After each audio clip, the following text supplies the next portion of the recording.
Hi friends, ಎಲ್ಲರಿಗೂ ನಮಸ್ಕಾರ. Welcome back to my channel Rams recipe. ನನ್ನ ಹೆಸರು ರಮ್ಯಾ. ಇವತ್ತು ನಾನು ಮೋಮೋಸ್ ಹೇಗೆ ಮಾಡೋದು ಅಂತ ತೋರಿಸ್ತಾ ಇದ್ದೀನಿ. ತುಂಬ ಈಸಿಯಾಗಿ ಗೋಧಿ ಹಿಟ್ಟಿನಲ್ಲಿ ಮೋಮೋಸ್ ಹೇಗೆ ಮಾಡೋದು ಅಂತ ತೋರಿಸ್ತಾ ಇದ್ದೀನಿ.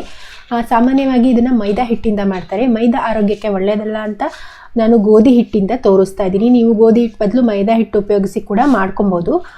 ಬನ್ನಿ ನೋಡೋಣ ಹೇಗೆ ಮಾಡೋದು ಅಂತ. ಮೊದಲಿಗೆ ನಾನೊಂದು ಬೌಲ್ ತೊಗೊಂಡಿದ್ದೀನಿ. ಅದಕ್ಕೆ 1 ಕಪ್ ಆಗೋಷ್ಟು ಗೋಧಿ ಹಿಟ್ಟನ್ನ ಹಾಕ್ತಾ ಇದ್ದೀನಿ. ಗೋಧಿ ಹಿಟ್ಟು ಅಥವಾ ಮೈದಾ ಹಿಟ್ಟು, ನೀವು ಮೈದಾ ಉಪಯೋಗಿಸ್ತೀರಿ ಅಂದರೆ ಮೈದಾದಲ್ಲಿ ಕೂಡ ಮಾಡ್ಬೋದು. ಇದನ್ನು ಮೈದಾದಲ್ಲೇ ಮಾಡೋದು. ನೀವು ಆಚೆ ಎಲ್ಲ ತಿಂದಿದ್ರೆ ಮೈದಾದಲ್ಲೇ ಮಾಡಿರ್ತಾರೆ. ಇದನ್ನು ಆರೋಗ್ಯಕ್ಕೆ ಸ್ವಲ್ಪ ಒಳ್ಳೆಯದಾಗಿ ಇರಲಿ ಅಂತ ನಾನು ಗೋಧಿ ಹಿಟ್ಟಲ್ಲಿ ತೋರಿಸ್ತಾ ಇದ್ದೀನಿ. ಗೋಧಿ ಹಿಟ್ಟಿಗೆ ಸ್ವಲ್ಪ ಉಪ್ಪು ಹಾಕ್ಬಿಟ್ಟು ಸ್ವಲ್ಪ ನೀರು ಹಾಕ್ಬಿಟ್ಟು ಚೆನ್ನಾಗಿ ಮಿಕ್ಸ್ ಮಾಡ್ಕೊತಾ ಇದ್ದೀನಿ. ಇದು ಚಪಾತಿ ಹಿಟ್ಟಿನಕ್ಕಿಂತ ಸ್ವಲ್ಪ ಮೆತ್ತದಾಗಿ ಕಲಿಸ್ಕೊಬೇಕಾಗುತ್ತೆ. ನೋಡಿ, ಈ ಹದದಲ್ಲಿ ಕಲಿಸ್ಕೊಬೇಕು. ಸಾಫ್ಟಾಗಿ ಇರಬೇಕು. ಇದು ಕಲಸಾದ್ಮೇಲೆ ನೀವು ಒಂದು ಅರ್ಧ ಗಂಟೆ ನೆನೆಯೋದಕ್ಕೆ ಬಿಡಬೇಕು. ಅದು ನೆನೀತಾ ಇರಲಿ. ನಾವು ಈ ಕಡೆ ಅದಕ್ಕೆ ಪಲ್ಯ ಅಥವಾ ಸ್ಟಫಿಂಗ್ ಏನು ಮಾಡಬೇಕಲ್ವ ಮೋಮೋಸ್ ಒಳಗೆ, ಅದನ್ನು ಹೇಗೆ ರೆಡಿ ಮಾಡೋದು ಅಂತ ನೋಡೋಣ. ಒಂದು ಪ್ಯಾನಲ್ಲಿ ಸ್ವಲ್ಪ ಎಣ್ಣೆ ಹಾಕಿದ್ದೀನಿ. ಎಣ್ಣೆ ಹಾಕಿಬಿಟ್ಟು ಇದಕ್ಕೆ ನಾವೀಗ ಚಿಕ್ಕದಾಗಿ ಹೆಚ್ಚಿರುವ ಕ್ಯಾಬೇಜ್ನ ಹಾಕ್ಕೊಬೇಕಾಗುತ್ತೆ. ತುಂಬ ಸಣ್ಣದಾಗಿ ನೀವು ಕ್ಯಾಬೇಜ್ನ ಈ ಥರ ಹೆಚ್ಚಿಟ್ಕೊಬೇಕಾಗುತ್ತೆ. ಇದನ್ನು ಹಾಕ್ತಾಯಿದ್ದೀನಿ. ಕ್ಯಾಬೇಜನ್ನ ನೀವು ಕಟ್ ಮಾಡಿ ಚೆನ್ನಾಗಿ ತೊಳೆದ್ಬಿಟ್ಟು ಆಮೇಲೆ ಉಪಯೋಗಿಸಿ. ಈ ಕ್ಯಾಬೇಜ್ಗೆ ತುಂಬ ಪೆಸ್ಟಿಸೈಡ್ಸ್ನ ಹಾಕಿರ್ತಾರೆ ಬೆಳಿಬೇಕಿದ್ರೆ. ಅಂದರೆ ತುಂಬ ಕ್ರಿಮಿನಾಶಕಗಳನ್ನ ಹೊಡೆದಿರ್ತಾರೆ. ಹಾಗೆ ಏನನ್ನೂ ಹೊಡಿದೆ ಕ್ರಿಮಿನಾಶಕನ ಇದನ್ನು ಬೆಳೆಯೋದಕ್ಕೆ ಸಾಧ್ಯನೇ ಇಲ್ಲ. ಹಾಗಾಗಿ ಒಂದೊಂದು ಎಲೆಯಲ್ಲಿ ಕೂಡ ಪೆಸ್ಟಿಸೈಡ್ಸ್ ಇರುತ್ತೆ. ನೀವು ತುಂಬ ಕ್ಲೀನಾಗಿ ತೊಳೆದ್ಬಿಟ್ಟು ಉಪಯೋಗಿಸೋದು ಆರೋಗ್ಯ ದೃಷ್ಟಿಯಿಂದ ಒಳ್ಳೆಯದು. ಇದು ಹೇಗೆ ಉಪಯೋಗಿಸ್ಬೇಕು ಅಂತ ನಾನು ಮುಂದಿನ ವಿಡಿಯೋದಲ್ಲಿ ತೋರಿಸ್ತೀನಿ. ನೋಡಿ, ಇವಾಗ ಕ್ಯಾಬೇಜ್ ಹಾಕಿದ್ದೀನಿ. ಕ್ಯಾಬೇಜ್ನ ಸ್ವಲ್ಪ ಹುರ್ಕೊಂಡಾದ್ಮೇಲೆ ಕ್ಯಾರೆಟ್ ಹಾಕ್ತಾಯಿದ್ದೀನಿ. ಒಂದು 4 ಚಮಚ ಆಗೋಷ್ಟು ಕ್ಯಾರೆಟು ತುರಿದಿರೋದು. ನೀವು ಕ್ಯಾಬೇಜ್ ಏನು ಕ್ವಾಂಟಿಟಿಲಿ ತೊಗೊಂಡಿರ್ತೀರೋ ಅದ್ರ ಕಾಲು ಕ್ವಾಂಟಿಟಿ, ಈಗ 1 ಕಪ್ ಕ್ಯಾಬೇಜ್ ತೊಗೊಂಡಿದ್ರೆ 1/4 ಕಪ್ ಆಗೋಷ್ಟು ಕ್ಯಾರೆಟ್ ಈ ಥರ ಉಪಯೋಗಿಸಿ. ಈ ಕಡೆ ನಾನು 1 ಈರುಳ್ಳಿ, ಒಂದು 2 ಇಂಚ್ ಆಗೋಷ್ಟು ಶುಂಠಿ, ಒಂದು 4 ರಿಂದ 5 ಬೆಳ್ಳುಳ್ಳಿ, ಇದಿಷ್ಟನ್ನು ಚಿಕ್ಕದಾಗಿ ಚಾಪರಲ್ಲಿ ಹಾಕಿ ಚಾಪ್ ಮಾಡಿ ಇಟ್ಕೊಂಡಿದ್ದೀನಿ.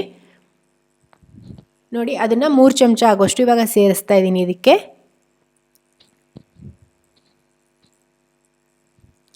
ಇದನ್ನು ನಾವು ಜಾಸ್ತಿ ಹೊತ್ತು ಬೇಯಿಸಬಾರ್ದು. ಹಾಗೆ ಇದು ಹೇಗಂದರೆ ಸ್ವಲ್ಪ ಹಸಿ ವಾಸನೆ ಥರ, ಈ ಈರುಳ್ಳಿ ಏನು ಹಾಕಿದ್ದೀವಿ ಅದು ಮತ್ತು ಶುಂಠಿ ಬೆಳ್ಳುಳ್ಳಿ ಎಲ್ಲದು ಹಸಿ ವಾಸನೆ ಥರನೇ ಇರಬೇಕು. ಹಾಗಾಗಿ ನಾವು ಕೊನೆಯಲ್ಲಿ ಇದನ್ನು ಆ್ಯಡ್ ಮಾಡಬೇಕಾಗುತ್ತೆ. ಕ್ಯಾಬೇಜು ಕೂಡ ತುಂಬ ನೀವು ಬೇಯಿಸೋಕ್ಕೆ ಹೋಗಬಾರ್ದು. ಈ ಪಲ್ಯ ಎಲ್ಲ ಮಾಡೋ ಥರ ಕ್ಯಾಬೇಜ್ನ ಇದನ್ನು ಬೇಯಿಸಬಾರ್ದು. ಹಾಫ್ ಕುಕ್ ಅಂತಾರಲ್ಲ ಆ ಥರ ಮಾಡಬೇಕಾಗುತ್ತೆ. ನೋಡಿ, ಇದಿವಾಗ ಒಂದು ಸಲ ಚೆನ್ನಾಗಿ ಮಿಕ್ಸ್ ಮಾಡ್ತಾಯಿದ್ದೀನಿ ಅಷ್ಟೇ. ಒಂದು 2 ನಿಮಿಷ ಈ ಥರ ಮಿಕ್ಸ್ ಮಾಡಿ ಚೆನ್ನಾಗಿ ಬೆಂದರೆ ಸಾಕು ಅಷ್ಟೇ.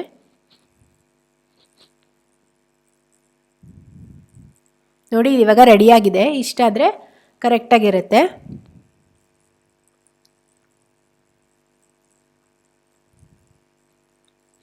ಇವಾಗ ಈ ಕಡೆ ನಾವು ಮೋಮೋಸ್ನ ರೆಡಿ ಮಾಡೋಣ. ನಾವೇನು ಹಿಟ್ಟು ಕಲಸಿ ನೆನೆಯೋದಕ್ಕೆ ಬಿಟ್ಟಿದ್ವಲ್ಲ, ಆ ಹಿಟ್ಟನ್ನು ತಗೊಂಡು ಸ್ವಲ್ಪ ಒಣ ಹಿಟ್ಟಿನಲ್ಲಿ ಅದ್ದಿ ನಾನು ಈ ಥರ ಲಟ್ಟಿಸ್ಕೊತಾ ಇದ್ದೀನಿ. ಪೂರಿಗಿಂತನೂ ಸ್ವಲ್ಪ ಚಿಕ್ಕದಾಗಿ ಲಟ್ಟಿಸ್ಕೊಬೇಕಾಗುತ್ತೆ.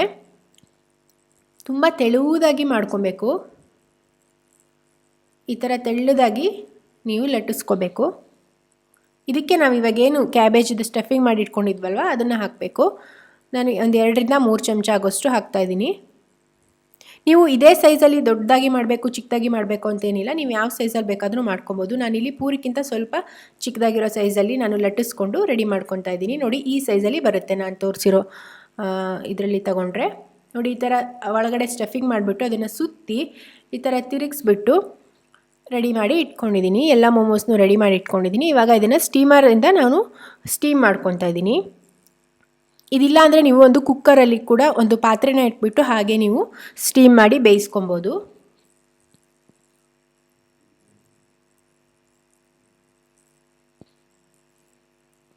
ನೋಡಿ, ಈ ಥರ ಇಟ್ಬಿಟ್ಟು ಇದನ್ನು ಒಂದು 10 ನಿಮಿಷ ಸ್ಟೀಮ್ ಮಾಡಿದರೆ ಮೋಮೋಸ್ ರೆಡಿ ಆಗುತ್ತೆ.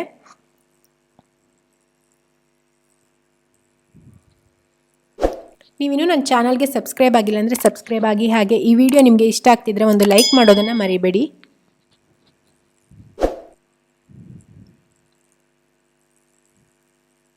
ನೋಡಿ, ಇವಾಗ 10 ನಿಮಿಷ ಆಗಿದೆ. ಇದು ರೆಡಿಯಾಗಿದೆ. ನೋಡಿ, ಕರೆಕ್ಟಾಗಿ ಬೆಂದಿದೆ. ಈ ಥರ ಬೆಂದ ಮೇಲೆ ನಿಮಗೆ ಈ ಥರ ಅದರದ್ದು ಟೆಕ್ಸ್ಚರೇ ಚೇಂಜ್ ಆಗುತ್ತೆ. ಈ ಸ್ನ್ಯಾಕ್ಸ್ ರೆಸಿಪಿ ನಿಮಗೆಲ್ಲ ಇಷ್ಟ ಆಗಿದ್ರೆ ಒಂದು ಲೈಕ್ ಮಾಡೋದನ್ನು ಮರಿಬೇಡಿ. ಹಾಗೆ ಕೆಳಗಡೆ ಸಬ್ಸ್ಕ್ರೈಬ್ ಬಟನ್ ಕೂಡ ಇರುತ್ತೆ. ನೀವು ಯಾರಾದರೂ ಇನ್ನೂ ನನ್ನ ಚಾನಲ್ಗೆ ಸಬ್ಸ್ಕ್ರೈಬ್ ಆಗಿಲ್ಲ ಅಂದರೆ ಸಬ್ಸ್ಕ್ರೈಬ್ ಆಗೋದನ್ನು ಕೂಡ ಮರಿಬೇಡಿ. ಹಾಗೆ ನಿಮ್ಮ ಫ್ರೆಂಡ್ಸ್ ಹಾಗೂ ಫ್ಯಾಮಿಲಿ ಜೊತೆ ಕೂಡ ಇದನ್ನು ಶೇರ್ ಮಾಡ್ಕೊಳ್ಳಿ. ಮತ್ತು ನಾನು ಇನ್ನೊಂದು ಹೊಸ ರೆಸಿಪಿಯೊಂದಿಗೆ ಸಿಗ್ತೀನಿ. ಅಲ್ಲಿವರೆಗೆ ಬಾಯ್ ಬಾಯ್, ಟೇಕ್ ಕೇರ್.